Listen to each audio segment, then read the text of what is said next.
I am really excited to go flying today. It's going to be a gorgeous day to fly, and I'm looking forward to being out in the airspace. The primary purpose today is the Sidewinder low-level survey. So, with all of our brethren, all of our different assets that are going to be out there sharing the airspace today, I think we're going to see some really great stuff.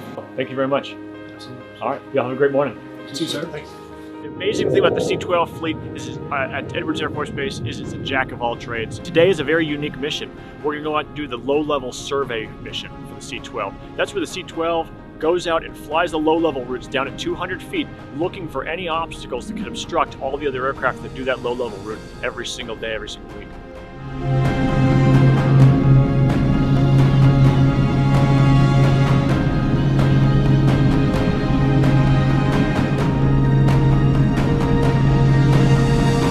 The low-level route, first of all, on a day like this is going to be absolutely gorgeous. The mountains have snow on them. It's a clear day. We're going to have unlimited visibility, and we're going to see some great stuff out there.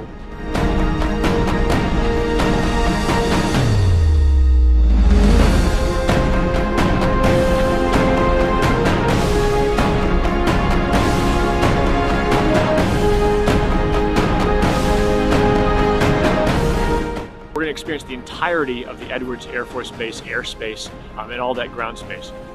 The survey mission is incredibly important. When the fighters drop into a low-level route, or a heavy aircraft or a bomber drops into terrain following radar, they're going incredibly fast and they're very focused on their test mission.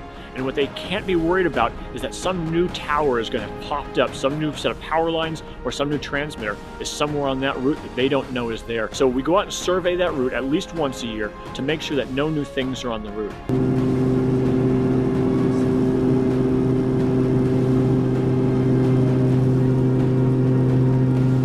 So the Jedi transition is kind of a shortcut route that we take when we're doing the Sidewinder. So we call it the Jedi transition. It's a reference to Star Wars, and it's because this narrow slot that we're going through on the low level across the valley.